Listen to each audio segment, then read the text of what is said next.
हमारा video disconnect हो गया था लास्ट क्लास में, तो हम थ्रोइंग पे बात कर रहे थे। ठीक है, थ्रोइंग में हमारा क्या था? थ्रोइंग में हम ये देख रहे थे कि आपको जो भी हमारा फ्रोज़न फूड होता है उसे हम वाटर में, रनिंग वाटर में उसमें रखते हैं ताकि वो क्या हो जाए, एक नॉर्मल टेम्परेचर में आ जाए। ठीक है, यानी कि उसका टेम्परेचर जो बहुत कम है वो थोड़ा सा ठीक हो जाए, थोड़ा टेम्परेचर उसका बढ़ जाए, तो फूड को हम फिर कुकिंग के लिए यूज़ कर सकते हैं। क्योंकि फ्रोज़न फूड में आप कुकिंग तो नहीं कर सकते ना। अगर फ्रिज से आपने फ्रोज़न फूड निकाला है तो उसको आप एकदम कुक नहीं कर सकते, तो आपको उसे क्या करना पड़ेगा? थ्रो करना पड़ेगा। उसे क्या बोलते हैं? थ्रोइंग बोलते हैं। ठीक है, तो इसमें आपका जो पहला मेथड है वो freezing by contact with a cooled solid. ठीक है, कूल्ड सॉलिड का मतलब क्या है? हमारे जो फ्रीजर है या फ्रिज है उसमें दो प्लेट्स लगी हुई होती हैं, दोनों ही प्लेट्स बहुत ठंडी होती हैं, यानी कि सॉलिड प्लेट्स होती हैं दो, और ट्रे टाइप की, और उसमें बहुत ठंडी ट्रे होती है, उसके ऊपर फूड रखते हैं हम। तो वो क्या करती है? फूड को ठंडा रखती हैं दोनों प्लेट्स। ठीक है, तो प्लेट जो है फ्रीजिंग करती है, दो मेटल की प्लेट के बीच में फूड को रखा जाता है, लो टेम्परेचर है थ्रू प्लेट्स। ठीक है, प्लेट के द्वारा हम क्या देते हैं? लो टेम्परेचर देते हैं। इसके बाद नेक्स्ट है आपका freezing by contact with a cooled liquid. ठीक है, हम क्या करते हैं? फ्रीजिंग बाय कांटेक्ट, ठीक है, कांटेक्ट के थ्रू फ्रीजिंग देते हैं कूल्ड लिक्विड, मतलब इस तरीके का ठंडा लिक्विड लेते हैं। पहला मेथड तो यह है कि आपने दो ठंडी प्लेट्स के बीच में रख दिया। दूसरा मेथड ये है कि आपने कूल लिक्विड ले लिया, जो लिक्विड है वही इतना कूल्ड है कि उसके अंदर आप फूड को रखोगे तो फूड क्या रहेगा? ठंडा रहेगा, और माइक्रो ऑर्गेनिज्म की एक्टिविटी नहीं हो पाएगी, फूड खराब नहीं होगा। तो इसे इमर्शन फ्रीजिंग भी बोलते हैं। इमर्शन फ्रीजिंग भी इसे बोलते हैं। लिक्विड जिसमें हीट को रिड्यूस करता है, जैसे salt solution, sugar solution, glycol, glycerol solution, ये सब इसके एग्जाम्पल हैं। ठीक है, तो फिर इसमें हम क्या करेंगे? कूल्ड लिक्विड में डाल देंगे अपने फूड आइटम को। ठीक है, और थर्ड मेथड है हमारा freezing by contact with a cooled gas. ठीक है, कूल्ड गैस यानी कि हमारा जैसे हमारा फ्रीजर, जब हम अपना फ्रिज खोलते हैं, जो घर में हमारे रेफ्रिजरेटर है, तो उसके अंदर से ठंडी गैस निकलती है। ठीक है, एक आपको भाप जैसी दिखाई देती है, तो वो क्या है? वो स्टीम जैसी ठंडी स्टीम निकलती है। ठीक है, वो आपको दिखाई देती है, तो वो क्या है? वो कूल गैस है। तो हम क्या कर सकते हैं? ये कैबिनेट फ्रीजिंग बोल सकते हैं। रूम है, एक छोटा सा कैबिनेट है, कैबिनेट मतलब छोटा सा फ्रिज टाइप का अलमीरा है, उसके अंदर से क्या निकल रही है? आपकी गैस निकल रही है। ठीक है, तो वो कूल गैस क्या करती है? फूड के सरफेस में जाकर फूड के टेम्परेचर को कम कर देती है, जिससे क्या होता है? माइक्रो ऑर्गेनिज्म अपना काम नहीं कर पाते हैं, और फूड आइटम हमारा कुछ दिन के लिए ज़्यादा हम उसकी सेल्फ लाइफ बढ़ा सकते हैं। ठीक है, इसके बाद है हमारा air blast freezing. Air blast freezing में क्या है? High velocity air, cold air. ठीक है, इसमें बहुत ठंडी हवा, ठंडी खतरनाक ठंडी, बिल्कुल जमा देने वाली ठंडी हवा इसके अंदर से निकल के आती है। ठीक है, और थोड़े से ऐसे ठंडे स्प्रे जैसे आते हैं हवा के। ठीक है, तो उसको क्या बोलते हैं? Air blast freezing. बहुत कम टेम्परेचर कर देता है ये, आपका फ्रिज में जो भी फूड आइटम रखा है इससे वो खराब नहीं होगा। ठीक है, फिर है आपका, ठीक है, नेक्स्ट है आपका क्रायोजेनिक फ्रीजिंग। ठीक है, इसमें क्या होता है? लिक्विड नाइट्रोजन टेम्परेचर को हम लेते हैं, जो हमारा -60 डिग्री सेंटीग्रेड से भी नीचे होता है, मतलब बहुत ही भयानक, बहुत ही ठंडा टेम्परेचर है। ठीक है, -60 डिग्री सेंटीग्रेड से भी नीचे टेम्परेचर हम रखते हैं।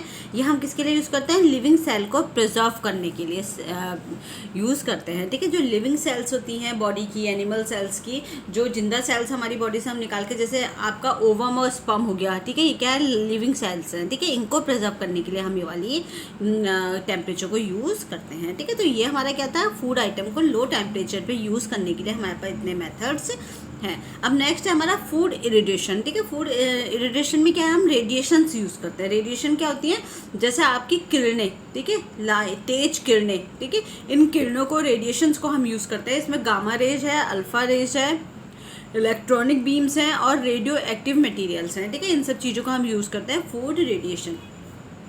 ये हमारा फूड आइटम है, इसके बीच में से तेज रेडिएशन, किरणें, विकिरण, इसको हम गुजारेंगे। ठीक है, तो फूड को तो कुछ नहीं होगा, लेकिन उसके अंदर के जो माइक्रो ऑर्गेनिज्म है वो हमारे डिस्ट्रॉय हो जाएंगे। ठीक है, जैसे कि आजकल लेज़र टेक्निक जो चल रही है, ठीक है, लेज़र टेक्निक चल रही है ना, वो भी क्या है? एक तरीके का इरिडेशन ही है। ठीक है, ऑपरेशन ही कर देती हैं वो। जैसे आपका स्टोन का है तो वो पूरा आपकी बॉडी में अंदर जा करके स्टोन को पूरा पिघला देती हैं। ठीक है, तो वो क्या है? ये किरणें हैं, रेडिएशंस हैं। ठीक है, तो ये रेडिएशंस हमारी यूज़ होती हैं। इसमें damage enzymes and micro organism क्या करते हैं? अंदर जाकर के फूड के डैमेज कर देंगे। फूड को कोई डैमेज नहीं करेंगे, किसको डैमेज करेंगे? एंजाइम और माइक्रो ऑर्गेनिज्म को डैमेज करेंगे। Good for living cells, living cells के लिए अच्छी होती हैं। ठीक है, मतलब जो अच्छी खासी सेल्स है उसको नुकसान नहीं करेंगे। लिविंग सेल्स हैं, बढ़िया सेल्स हैं, उसके अंदर जा करके उसके माइक्रो ऑर्गेनिज्म को ख़त्म कर देंगी। Can in change chemical nutrients, texture, colour और टेस्ट। इसके चलते इन सब चीज़ों में कभी कभार खाने के बदलाव आ सकता है। उनके केमिकल न्यूट्रिएंट्स में टेक्सचर में, कलर टेस्ट में बदलाव आ सकता है। डिले स्प्राउटिंग एंड राइपनिंग, इसमें हम यूज़ कर सकते हैं, मतलब कि रेडिएशन के चलते हम क्या करें, अपना जो भी हमारा फूड आइटम है उसमें रेडिएशंस की किरणें जब हम डालेंगे तो उससे क्या होगा, उसके अंदर स्प्राउटिंग और राइपनिंग मतलब पकने की और जो स्प्राउट होने की जो प्रोसेस है वो डिले हो जाएगी। स्प्राउट मतलब अंकुरण होने की, मतलब कोई चीज़ रखी हुई है, रखे क्या होती है, वो अंकुरण हो जाती है, ठीक है, एक तरीके से खराब होने का ही वो एक प्रोसेस है, तो उसको हम धीमे कर सकते हैं, ठीक है। साथ ही साथ राइपनिंग, पकने की प्रोसेस को भी हम इसमें धीमे कर सकते हैं फूड इरिटेशन में, ठीक है। इरिटेशन में हमारे पास दो प्रोसेस हैं, एक है रेडेप्टराइजेशन, ठीक है, एक है रेडेप्टराइजेशन। ये है आपका 25 से 45 किलोग्राम पर रेडिएशन, ठीक है, किलोग्राम पर रेडिएशन है हमारा ये आपका आएगा कमर्शियली स्टेरिलाइज। हम इन चीज़ों इस टेम्परेचर इस रेडिएशन पे करते हैं, ठीक है। रेडिएशन मतलब किरणें हैं, तो 25 to 35 किलो रेडिएशन की किरणें से हम कमर्शियली स्टेरिलाइज करते हैं। कमर्शियली मतलब जो मार्केट में बड़ी बड़ी फैक्ट्रीज में हो रहा है, ताकि वो उस चीज़ को मार्केट में फिर लेके आ सकें, ठीक है। और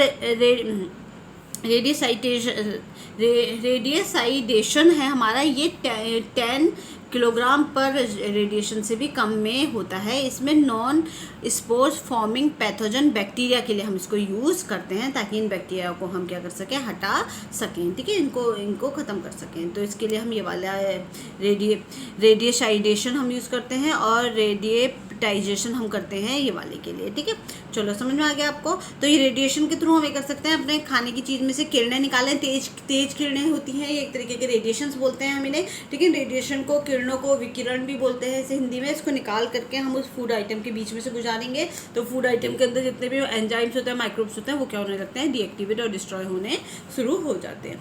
फिर है addition of acid. Addition of acid में हमारा क्या है, जब हम अपने फूड आइटम में क्या करते हैं, एसिड को डालते हैं, ठीक है। एसिड भी क्या करता है, अगर हम अपने फूड में, मान लो आप जैम या जेली बना रहे हो, तो उसमें पिकल्स बना रहे हो, तो आप उसमें क्या कर सकते हो, एसिड को थोड़ा सा एसिड डाल सकते हो। कौन सा एसिड, ईडेबल एसिड्स आते हैं मार्केट में कुछ, जैसे लैक्टिक एसिड हो गया, एसिटिक एसिड हो गया, इन्हें प्रिजर्वेटिव्स भी बोलते हैं, ठीक है। इनको हम डाल सकते हैं, इससे क्या होगा, आपका पिकल्स वगैरह जल्दी ख़राब नहीं होंगे, ठीक है। तो ये क्या करता है, एसिड का काम क्या होता है, एसिड का काम क्या है, पीएच को डिक्रीज कर देना, ठीक है। एसिड है तो वो क्या करेगा, पीएच को, हर माइक्रो ऑर्गेनिज्म को क्या चाहिए, प्रॉपर पीएच भी चाहिए ग्रो होने के लिए, ठीक है। तो ये अगर हम एसिड डालेंगे तो पीएच को घटा देगा। अब पीएच को घटा दिया तो उसमें माइक्रो ऑर्गेनिज्म की जो ग्रोथ है वो सही से नहीं होगी, और जो भी हमारा फूड आइटम है वो जल्दी खराब नहीं होगा, ठीक है। ईडेबल एसिड है हमारा, इसमें लैक्टिक एसिड, ईडेबल एसिड में क्या आएगा, लैक्टिक एसिड और आपका एसिटिक एसिड, विनेगर वगैरह आते हैं। पिकल्स हो गया ये हमारा। Can use with heat process, heat process के साथ हम इसे यूज़ कर सकते हैं। घरों में मम्मी, हाउस होल्ड और कमर्शियल दोनों में इसको यूज़ किया जा सकता है। मार्केट में जैम वगैरह बने हुए आते हैं, उसके अंदर इनको डाला जाता है, ठीक है। फिर नेक्स्ट है सॉल्टिंग एंड ब्राइनिंग, ठीक है। सॉल्टिंग, ब्राइनिंग क्या है हमारा, ब्राइन सॉल्यूशन हम किसे कहते हैं, जो गाढ़ा गाढ़ा नमक का सॉल्यूशन होता है। सॉल्टिंग जैसे कि आपका क्या है, अचार में हम क्या करते हैं, बहुत सारा नमक डालते हैं, जिससे क्या होता है, अचार जो है जल्दी खराब नहीं होता है, ठीक है। तो ये क्या है, ये हमारा हाई सॉल्ट कॉन्सेंट्रेशन है, 18 to 25% तक हम उसमें क्या करते हैं, अपने सॉल्ट को डाल देते हैं, नमक को डाल देते हैं। क्यों, क्योंकि नमक क्या करता है, नमक और चीनी इन दोनों का मेन जो एम है वो एक ही है, ठीक है। हमने वाटर लिया, ठीक है, उसके अंदर हमने क्या किया, नमक का घोल या फिर चीनी का घोल जो है उसमें खूब सारा मिक्स कर दिया, चाशनी जिसे हम बोलते हैं, ठीक है। या फिर नमक को आपने खूब सारा उसमें ऐड किया अपने, जैसे हम अचार में तेल के साथ क्या करते हैं, नमक को डालते हैं। तो ये जो नमक और जो चीनी होती है, ये क्या करती है, वाटर को अपने साथ बांध लेती है, ठीक है। बांध लेगी तो कोई भी माइक्रो ऑर्गेनिज्म जब इसमें सॉल्यूशन में आएगा तो उसका वाटर भी अपनी तरफ ये खींच लेगी, जिसको क्या बोलते हैं, ऑस्मेटिक प्रेशर बोलते हैं, ठीक है। क्योंकि ऑस्मेटिक प्रेशर में क्या होता है, ऑस्मेटिक प्रेशर में decrease balance of osmotic pressure, decrease water activity, ठीक है। इससे क्या होगा, वाटर एक्टिविटी जो है वो घट जाएगी। तो ऑस्मेटिक प्रेशर में क्या होता है, आपने चीनी का या नमक का बहुत गाढ़ा गाढ़ा घोल बनाया है, ठीक है, खूब हाई कॉन्सेंट्रेशन में घोल बनाया है, इसमें खूब सारा चीनी और नमक है, ठीक है। अब इसमें आया माइक्रो ऑर्गेनिज्म, ठीक है। अब माइक्रो ऑर्गेनिज्म आया, माइक्रो ऑर्गेनिज्म में वाटर है, ठीक है। अब उसे ग्रो करने के लिए और भी वाटर की ज़रूरत है। तो ये क्या करेगा, अब हमारी वाटर की टेंडेंसी क्या होती है कि जिस चीज़ में ज़्यादा वाटर है, ठीक है, वो जहाँ कम वाटर है उसकी तरफ मूव करना शुरू कर देता है। क्यों? क्योंकि हमारा जो नमक और चीनी का घोल है उसमें तो वाटर है ही नहीं, बांधा हुआ है।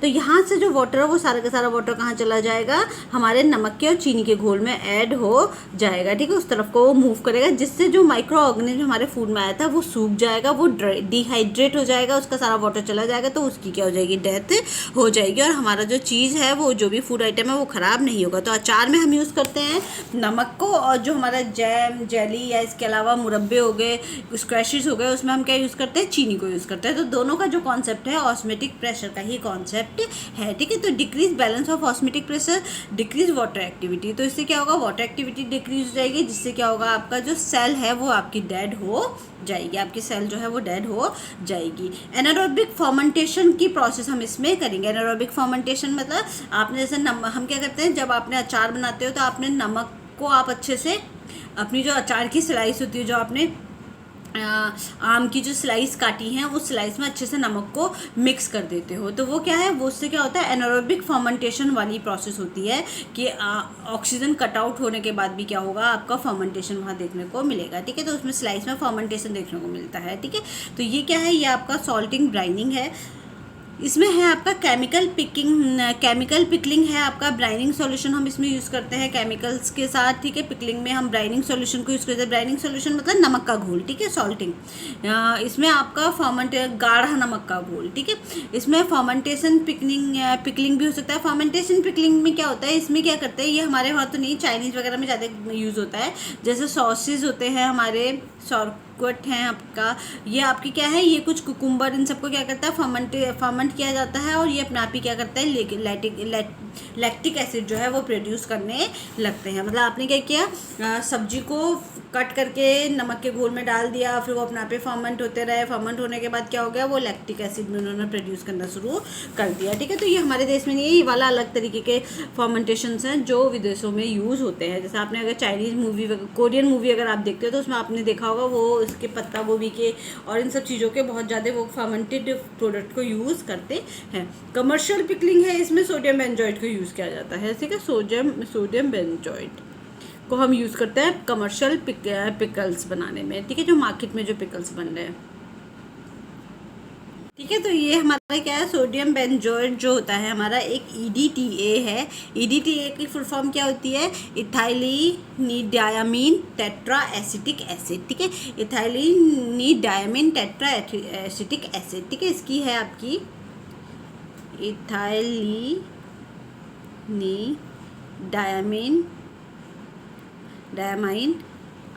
टेट्रा एसिटिक एसिड, ठीक है, टेट्रा एसिटिक एसिड, ठीक है, टेट्रा एसिटिक एसिड इसकी फुल फॉर्म है, ठीक है। तो ये आपका क्या है, ये एक तरीके का EDTA है हमारा, सोडियम बेंजोएट, ठीक है। ये सब केमिकल्स के नाम हैं। इसके बाद नेक्स्ट है आपका addition of sugar and heating. बिल्कुल वही प्रोसेस है जो हमारा सॉल्ट में हो रहा था। ये भी क्या करेगा, आपके ऑस्मेटिक प्रेशर को घटा देगा। तो इससे क्या होगा, जो आपका वाटर जो है, सारा का सारा वाटर, पानी जो है वो चूस लेगा आपका जो सॉल्यूशन है, ठीक है। अब माइक्रो ऑर्गेनिज्म का 70% सुक्रोज सॉल्यूशन हम लेते हैं। सुक्रोज मतलब चीनी, ठीक है, चीनी का घोल लेते हैं 70% तक गाढ़ा, विद हीटिंग और या रेफ्रिजरेशन। किसके थ्रू, हीटिंग और रेफ्रिजरेशन में हम इसको यूज़ करते हैं, क्योंकि चीनी को आप क्या करते हो, गर्म करके घोलते हो, ठीक है। रेफ्रिजरेट कर सकते हो साथ ही साथ में, और हीट कर सकते हो, ठीक है। तो आपका जैसे जेलीज हो गई, जैम्स हो गए, फ्रूट्स, स्क्वैशेज हो गया, प्रिजर्व करने के लिए हम ये वाले मेथड को यूज़ करते हैं, जो जैम वगैरह हम बनाते हैं, ठीक है। फिर एडिशन ऑफ केमिकल प्रिजर्वेटिव। अब कुछ चीज़ें ऐसी हैं कि अगर हमें मार्केट में यही आता है, जो आप ये वाले मेथड देखते हो, रेडी टू कुक फूड वगैरह जो आते हैं, उसमें ये लोग क्या डालते हैं, कुछ प्रिजर्वेटिव डाल देते हैं, जिससे वो हमारा जो रेडी टू ईट फूड है वो ख़राब ना हो, ठीक है। तो ये क्या है, ये इसमें से क्वेश्चन खूब आते हैं प्रिजर्वेटिव्स वाले चैप्टर में से। तो इसमें अगर आप देखो तो केमिकल्स में अगर हम देखें तो एक तो ये लो क्वांटिटी में पड़ता है, बहुत चुटकी भर, 5 ग्राम, मतलब आधा चम्मच का भी आधा चम्मच, ठीक है, बहुत चुटकी भर ये पड़ता है। और does not change organoleptic and physico chemical properties मतलब कोई भी टेस्ट में, ऑर्गन्स में जो उसके हमारा ऑर्गेनोलेप्टिक चेंजेस जो होते हैं, यानी कि टेस्ट में, स्मेल में किसी भी तरीके का चेंज इसमें खाने का नहीं आता, ना ही किसी फिजिकल केमिकल प्रॉपर्टीज़ में चेंज आता है इसमें, ठीक है। पता भी नहीं चलेगा कि उसमें कोई प्रिजर्वेटिव पड़ा हुआ है, ठीक है। इसमें आपका फर्मेंटेशन, एसिडिफिकेशन और डिकम्पोजिशन भी करते हैं। ये फर्मेंटेशन करने का काम करता है, एसिडिफिकेशन और डिकम्पोजिशन, ठीक है। इससे बचाता है, करने का नहीं, इससे बचाने का काम करता है, ठीक है। तो अब हमारे पास दो तरह के प्रिजर्वेटिव है, क्लास 1 प्रिजर्वेटिव और क्लास 2 प्रिजर्वेटिव। बहुत इंपॉर्टेंट है, क्वेश्चन इसमें से कई बार बनते हैं, ठीक है। तो क्लास 1 प्रिजर्वेटिव में आपका क्या आता है और क्लास 2 प्रिजर्वेटिव में आपका क्या आता है। क्लास 1 में क्या है आपका कॉमन सॉल्ट, ठीक है। जो हम क्लास 1 वाले हैं, जो हम घरों में नॉर्मल अपने घर की चीज़ें ही यूज़ कर लेते हैं, जैसे सॉल्ट हो गया, शुगर हो गया, हनी हो गया, स्मोक हो गया, एसिटिक एसिड हो गया, मिथायोनिक एसिड भी हम इसे बोलते हैं, ठीक है। ये सब हमारे क्या है, एसिटिक एसिड हमारा विनेगर है, ठीक है। तो ये सब हमारे क्या है, ये हमारे क्लास 1 प्रिजर्वेटिव हैं जो घर के नेचुरल मेथड्स हैं, ठीक है। जैसे कि आपका कॉमन सॉल्ट, जो घर में हम सॉल्ट यूज़ कर रहे हैं, ठीक है। जो शुगर यूज़ कर रहे हैं, हनी जो शहद है, उसमें भी हम चीज़ों को यूज़ कर सकते हैं प्रिजर्व करने के लिए, ठीक है। स्मोक का मतलब क्या होता है, स्मोक का मतलब होता है जैसे कि आपने जो आग लगाई, आग का जो वो निकल रहा है धुआं जैसा, ठीक है। उस धुएं में हम फूड को रखेंगे तो उसके माइक्रो ऑर्गेनिज्म जो है वो कम हो जाएंगे, ठीक है। स्मोक हो गया, एसिटिक एसिड हो गया, एसिटिक एसिड आपका क्या है, मिथायोनिक एसिड, ठीक है। इसमें चटनी और पिकल्स में हम एसिटिक एसिड को यूज़ करते हैं, इसको विनेगर भी बोलते हैं, ठीक है। इसकी ना कोई लिमिट नहीं है, आप जितना चाहो उतना डाल सकते हो, ये बॉडी के लिए कोई हार्मफुल इफेक्ट नहीं देता है, नॉट हार्मफुल इफेक्ट, और नेचुरल प्रिजर्वेटिव्स हम इसको बोलते हैं, ठीक है। तो इसका कोई भी हार्मफुल इफेक्ट नहीं है, सिंपल सा है। जो घरों में हम चाशनी वगैरह बना रहे हैं, वो सब हमारा अचार में हम नमक यूज़ कर रहे हैं, वो सब हमारे क्लास 1 में आएगा, ठीक है। तो क्लास 1 में एक ही एसिड है जो आपका एसिटिक एसिड है, बाकी सारे एसिड हमारे किस में है, क्लास 2 में आएंगे, ठीक है। क्योंकि एसिटिक एसिड और मिथायोनिक एसिड क्या है, इसी को हम मिथायोनिक एसिड भी बोलते हैं। ये आपके विनेगर के ही केमिकल नेम है, ठीक है। विनेगर मतलब जो विनेगर क्या होता है, वो क्या बोलते हैं उसे हिंदी में, सिरका, ठीक है। तो ये आपका विनेगर का ही केमिकल नेम है, ये तो आपको याद रखना है। तो एसिटिक एसिड और मिथायोनिक एसिड में सिर्फ यही क्लास 1 है विनेगर वाले, बाकी सारे एसिड हमारे क्लास 2 में आएंगे, ठीक है। अब हमारे पास कुछ एसिड्स और हैं क्लास 2 में, जैसे नाइट्राइट्स एंड नाइट्रेट्स हैं, ठीक है। ये स्ट्रॉन्ग एसिड होते हैं। मीट और मीट प्रोडक्ट को यूज़ करें, ये देखो सबके ऊपर स्टार बने हैं, ये सब एग्जाम में आए हुए हैं, ठीक है। अगर आप देखोगे तो इसमें सब में स्टार बने हुए हैं, तो इसका मतलब कहीं ना कहीं एग्जाम में आए हुए क्वेश्चन है, मैंने सब क्वेश्चन पेपर से नोट किए हैं ये, ठीक है। तो क्लास 2 प्रिजर्वेटिव में हमारा पहला है नाइट्राइट्स एंड नाइट्रेट्स, ठीक है। ये हम मीट एंड मीट प्रोडक्ट्स के लिए यूज़ करते हैं, और ये क्या करता है, आपका कोलेस्ट्रिडियम बोटुलिनियम को डिस्ट्रॉय करता है। किसको डिस्ट्रॉय करता है, कोलेस्ट्रिडियम बोटुलिनियम, जो आपका माइक्रो ऑर्गेनिज्म है उसको डिस्ट्रॉय करने का काम करता है नाइट्राइट्स एंड नाइट्रेट्स, ठीक है। तो आपको याद रखना है कि नाइट्राइट्स और एनएम को हम एनएम करके याद रख लेना, एन से नाइट्राइट और एम से मीट, ठीक है। तो मीट एंड मीट प्रोडक्ट्स के लिए यूज़ करते हैं। मीट में कौन सा वाला बोटुलिनियम हो जाता है, कोलेस्ट्रिडियम बोटुलिनियम इसमें हो जाता है। फिर है बेंजोइक एसिड, बेंजोइक एसिड या बेंजोइट है आपका for high acid fruit products, ठीक है। इसमें जिनमें एसिड ज़्यादा होता है, खट्टे, ठीक है, उनमें हम इसको यूज़ करते हैं बेंजोइक एसिड को और बेंजोइट को। जैसे पिकल्स हो गया, जैम्स हो गए, जेलीज हो गए, फ्रूट जूसेस हो गए, इन सब के लिए हम क्या यूज़ करते हैं, बेंजोइक एसिड और बेंजोइट को हम यूज़ करते हैं। तो आपका क्या है, फ्रूट के लिए हम बीएफ के लिए कौन सा यूज़ करेंगे, बेंजोइक एसिड, और फ्रूट्स आपका बीएफ से याद कर लेना। बेंजोइक एसिड हम फ्रूट्स प्रोडक्ट के लिए यूज़ करते हैं, ठीक है। फिर ये हो गया आपका। इसके बाद नेक्स्ट है आपका, ये क्लास 2 के ही हैं, ये सॉर्बिक एसिड एंड सॉल्ट है। सॉर्बिक एसिड एंड सॉल्ट हम यूज़ करते हैं चीज़ एंड चीज़ प्रोडक्ट में, ठीक है। चीज़ मतलब पनीर वगैरह के प्रोडक्ट्स में हम इसको यूज़ करते हैं। Use in a sodium and calcium salt, ठीक है। Use in sodium and calcium salt को हम यूज़ करते हैं। सॉर्बिक को SC करके यूज़ कर लेना, SC मतलब सॉर्बिक एंड चीज़ प्रोडक्ट को हम यूज़ करते हैं, ठीक है। फिर है प्रोपायोनेट है हमारा, डिक्रीज ग्रोथ ऑफ मोल्ड। ये प्रोपायोनेट जो है वो हम स्विस चीज़ ब्रेड के लिए यूज़ करते हैं, ठीक है। ये ब्रेड होती है, स्विस की एक चीज़ ब्रेड आती है, उसके लिए हम इसको यूज़ करते हैं प्रिजर्व करने के लिए, ठीक है। ये वाला केमिकल हम इसमें डालेंगे, ठीक है। फिर है सल्फर डाइऑक्साइड एंड सल्फाइड है आपका एंटीसेप्टिक एक्शन ऑन बैक्टीरिया, ठीक है। Antiseptic action on bacteria, yeast and mould. Wines और बियर में हम यूज़ करते हैं सल्फर डाइऑक्साइड और सल्फाइड को, ठीक है। ड्राई और डिहाइड्रेटेड वेजिटेबल्स में भी हम इसको यूज़ करते हैं, सल्फर डाइऑक्साइड और सल्फाइड को, ठीक है। ट्रेट्स और नाइट्राइट्स अभी हमने पढ़ा था। कोलेस्ट्रीडियम बोटुलिनम को डिस्ट्रॉय करने के लिए यूज़ करता है। स्ट्रॉन्ग एसिड होता है ये, और मीट प्रोडक्ट के लिए यूज़ करता है, अभी पीछे पढ़ा है हमने, ठीक है। एसीटेट्स है हमारा ब्रेड और चटनी के लिए यूज़ करते हैं हम एसीटेट्स, ठीक है। एसीटेट्स हम ब्रेड और चटनी के लिए यूज़ करते हैं, ठीक है। सोडियम मेटाबाइसल्फाइड हम यूज़ करते हैं कलर को प्रिजर्व करने के लिए। हमारा जो भी फूड है उसका जो भी कलर है वो प्रिजर्व है, कलर ख़राब ना हो कुकिंग के प्रोसेस के थ्रू, तो हम उसमें क्या डाल सकते हैं, तो थोड़ा सा सोडियम मेटाबाइसल्फाइड हम उसमें डाल सकते हैं, ठीक है। तो हमने कितने पढ़े इसमें केमिकल्स में, देखो एक तो आपका नाइट्राइट है, नाइट्राइट्स हम मीट के लिए कर रहे हैं तो NM करके याद कर लेना है इसे। बेंजोइक एसिड हम फ्रूट्स में यूज़ कर रहे हैं, जो हाई एसिड फ्रूट्स होते हैं उनमें यूज़ कर रहे हैं तो BF करके याद कर लेना है इसको। सॉर्बिक एसिड हम सॉल्ट के लिए यूज़ करते हैं तो SC करके यूज़ कर लेना। सॉर्बिक एसिड किसके लिए यूज़ कर रहे हैं हम, आपका चीज़ के लिए यूज़ कर रहे हैं। और सल्फर डाइऑक्साइड क्या है, गैस है, ठीक है। सल्फर डाइऑक्साइड देखोगे तो आप गैस है, तो गैस किस में होती है, जो आपकी वाइन्स और बियर्स होती है उसमें गैस प्रोड्यूस करके ही वो वाइन्स और बियर जो है वो बनती है, तो उसको इस तरीके से आप याद कर सकते हो। प्रोपायोनेट्स है आपका, प्रोपायोनेट्स आपका स्विस चीज़ ब्रेड के लिए यूज़ होता है, ठीक है। PS करके याद कर लेना, प्रोपायोनेट स्विस चीज़ ब्रेड की, ठीक है। नाइट्राइट हो गया। एसिटिक है हमारा, ब्रेड और चटनी में यूज़ करते हैं हम एसिटेट्स। और सोडियम बाइसल्फाइड हम यूज़ करते हैं कलर को प्रिजर्व करने के लिए, ठीक है। इसमें एक निसिन है, निसिन क्या है आपका, एक एंटीबायोटिक है, ठीक है। निसिन क्या है आपकी, एंटीबायोटिक होती है, ये अकेला प्रिजर्वेटिव है जो एज अ एंटीबायोटिक यूज़ किया जाता है। Nissin only antibiotic use for preservative, मतलब अकेला एंटिबायोटिक है जिसे हम एज अ प्रिजर्वेटिव यूज़ करते हैं। इसमें चीज़ और डेयरी और मीट प्रोडक्ट को हम इसमें यूज़ करते हैं, चीज़ डेयरी और मीट प्रोडक्ट को हम इसमें यूज़ करते हैं, ठीक है। अब इसमें क्या है आपका, निसिन है आपका प्रोड्यूस बाय स्ट्रेप्टोकोकस लैक्टेंस मिल्क।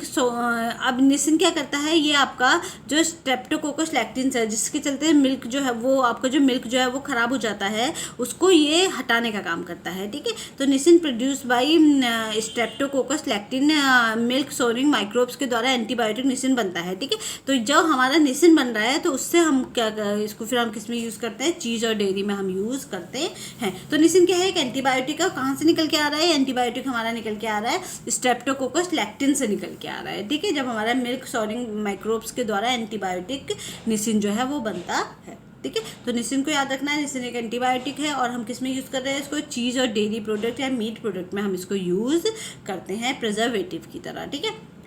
अब इसके बाद फर्मेंटेशन है। फर्मेंटेशन भी क्या है, एक तरीके का एक प्रोसेस है, ठीक है। वैसे देखा जाए तो ये आपका प्रिजर्वेटिव में इतना नहीं आएगा फर्मेंटेशन, ये आपकी जो फूड की क्वालिटी बढ़ाने के लिए हम फर्मेंटेशन और फोर्टिफिकेशन को यूज़ करते हैं, ठीक है। तो फर्मेंटेशन को देखा जाए तो फर्मेंटेशन से आपकी फूड की शेल्फ लाइफ भी बढ़ती है, ठीक है, शेल्फ लाइफ भी बढ़ती है और साथ ही साथ क्या होता है उसका फूड की क्वालिटी भी बढ़ती है। तो इंक्रीज डाइजेस्टिबिलिटी जो है वो बढ़ती है। जैसे ढोकला है, ठीक है, ढोकला हो गया, इडली हो गया, ये किसके थ्रू बनते हैं, ये फूड आइटम को जो आपका बेसन है और जो आपका इडली के लिए जो भी मटेरियल है उसको क्या करते हैं, फर्मेंट कराते हैं हम, ठीक है। फर्मेंट करा करके तब उसमें से ये बनती है। फर्मेंटेशन की पूरी प्रोसेस हमने किस में पढ़ी है, जो हमारा कार्बोहाइड्रेट वाला चैप्टर था उसमें पूरा फर्मेंटेशन की प्रोसेस पढ़ी गई है। तो इसमें क्या होता है, बीच में एयर पॉकेट्स बन जाते हैं, तभी तो फ्लफी हो जाता है, जैसे ढोकला में हो जाता है ना, इसके अंदर एयर पॉकेट्स बन जाते हैं। और ये जो फूड आइटम है ना, ये आपका सिंपल फॉर्म में टूट जाता है तो बॉडी में आसानी से डाइजेस्ट होता है ये, ठीक है। तो हल्का खाना है एक तरीके से ये, ठीक है। माइक्रो ऑर्गेनिज्म की एंजाइमेटिक एक्टिविटीज़ को डिज़ायर्ड फूड में बदलता है, ठीक है। माइक्रो ऑर्गेनिज्म की एंजाइमेटिक एक्टिविटीज़ को डिजायर्ड फूड में बदलते हैं, ठीक है। अपने हिसाब से हम क्या करते हैं, जैसे ईस्ट डाल दिया आपने, ईस्ट से क्या होगा, आपका फर्मेंटेशन हो जाएगा आपका फूड, ठीक है। तो आपके हिसाब से आप उसे फर्मेंट कर सकते हो, शेल्फ लाइफ बढ़ जाती है इससे। एनारोबिक कंडीशन इन कार्बोहाइड्रेट, और जनरली फर्मेंटेशन किस में देखा जाएगा, कार्बोहाइड्रेट में देखा जाएगा। ये हमने कार्बोहाइड्रेट वाले चैप्टर में पढ़ा था, उसमें क्या होता है, एनारोबिक कंडीशन आ जाती है। एनारोबिक कंडीशन में क्या होता है, उसमें एयर के छोटे छोटे पॉकेट्स बन जाते हैं, तो खाना क्या हो जाता है, फ्लफी हो जाता है, ठीक है, जैसे स्पॉन्ज होता है। और साथ ही साथ उसकी डाइजेस्टिबिलिटी बढ़ जाती है, आसानी से वो बॉडी में, वो अपनी सिंपलर फॉर्म में टूट जाता है तो आसानी से वो बॉडी में क्या हो जाता है, डाइजेस्ट हो जाता है। ये सब हमने कार्बोहाइड्रेट वाले चैप्टर में अच्छे से पढ़ा हुआ है, ठीक है। फिर है इसका एग्जाम्पल आपका वाइन हो गया, विनेगर हो गया, कर्ड हो गया, शुगर हो गया, ठीक है। और कर्ड हो गया, शुगर हो गया और जलेबी हो गया। शुगर कौन सी है, ये जो आपकी स्टार्च है, ठीक है, स्टार्च वाली शुगर है ये, ठीक है। स्टार्च को क्या करता है, आप छोटे फॉर्म में तोड़ करके शुगर के फॉर्म में उसको ले आते हो, ठीक है। इसमें लैक्टिक एसिड प्रोड्यूस होता है। कौन सा एसिड प्रोड्यूस हो रहा रहा है, और अल्कोहल प्रोहिबिट अल्कोहल पैथोजेंस, ठीक है, जो अल्कोहल में पड़ने वाले पैथोजेंस हैं, जो आपके कार्बोहाइड्रेट में पड़ने वाले पैथोजेंस हैं, वो उनको भी ये फर्मेंटेशन की प्रोसेस के थ्रू रोका जा सकता है। एग्जाम में आया हुआ है कि जलेबी में कौन सी चीज़ होती है, तो जलेबी के लिए क्या करते हैं हम, जो उसका बैटर बनाते हैं उस बैटर को क्या करते हैं, जो आप घोल बनाते हो जलेबी बनाने के लिए, उसको तो कुछ टाइम के लिए फर्मेंट होने के लिए रखते हैं, तब जाकर उसकी जलेबी बनती है। तो फर्मेंटेशन की प्रोसेस हमारी जलेबी में देखने को मिलती है, ठीक है। अब इसके बाद फोर्टिफिकेशन है। फोर्टिफिकेशन क्या होता है, जैसे आपने देखा होगा नमक में आयोडीन नहीं पाया जा रहा है, ठीक है, तो हम क्या कर रहे हैं, नमक में आयोडीन को ऊपर से डाल दे रहे हैं, ठीक है, तो वो क्या फोर्टिफिकेशन है, ठीक है। सिलेक्टेड न्यूट्रिएंट्स को ऐड करना, ठीक है, किसी फूड आइटम में किसी पर्टिकुलर सिलेक्टेड न्यूट्रिएंट्स को हमने क्या कर दिया, ऐड कर दिया। एक टाइम पे ग्वाइटर की बहुत प्रॉब्लम थी हमारे उसमें, ठीक है, तो ग्वाइटर की बहुत प्रॉब्लम उस समय चल रही थी, तो क्या हुआ था, तब गवर्नमेंट ने क्या किया था कि जो भी नमक है, क्योंकि नमक हर घर में खाया जाता है, ठीक है, तो उन्होंने क्या किया था, नमक में ही आयोडीन डाल करके घरों में पहुंचाना शुरू कर दिया था। तो उससे क्या हुआ, ग्वाइटर जो है बहुत हद तक कंट्रोल हो गया, लेकिन अब उसके साइड इफेक्ट भी दिखाई दे रहे हैं, क्योंकि बहुत सालों से हम उस फूड नमक के साथ आयोडीन को ले रहे हैं, तो उसके साइड इफेक्ट भी अब दिखाई देने शुरू हो गए हैं, ठीक है। तो ये क्या है, सिलेक्टेड न्यूट्रिएंट्स को ऐड करना जो सामान्यतः फूड में नहीं पाया जाता है। सॉल्ट में आयोडाइज, ठीक है, ऑयल में, जैसे कि हम ऑयल में क्या करते हैं, विटामिन ए को ऐड कर देते हैं, ठीक है, और सॉल्ट में हम आयोडीन को ऐड कर देते हैं, ठीक है। तो ये सब चीज़ें क्या है, ये फोर्टिफिकेशन है, ठीक है, जो हम उस फूड आइटम में वो न्यूट्रिएंट्स है नहीं, पर हमने बाहर से उसको ऐड कर दिया, ताकि जब भी हम उस फूड आइटम को कंज्यूम करें तो उसके न्यूट्रिएंट्स के साथ साथ जो बाहर से जो न्यूट्रिएंट्स उसमें नहीं था, जो बाहर से ऐड किया, हमें वो भी न्यूट्रिएंट्स जो है वो मिल सके, तो उसको बोलते हैं फोर्टिफिकेशन, ठीक है। ये फोर्टिफिकेशन हमारा प्रिजर्वेटिव्स में नहीं आएगा, ठीक है, ये अलग चैप्टर है, इसमें आ गया है तो मैंने पढ़ा दिया, ठीक है। ये आपके फूड को इनरिच बनाने के मेथड्स हैं, ठीक है, ताकि आपकी फूड की क्वालिटी क्या हो, बेहतर हो जाए, ठीक है। तो ये आज जो हमने पढ़े, ये सारे आपके क्या है, फूड को प्रिजर्व करने के मेथड हैं, फूड को प्रोसेस करना, फिर उसको किस तरीके से आप किन किन मेथड से उसकी शेल्फ लाइफ जो है वो बढ़ा सकते हो, ठीक है। तो आज का टॉपिक हमारा यही खत्म होता है। Thank you everyone, have a nice day.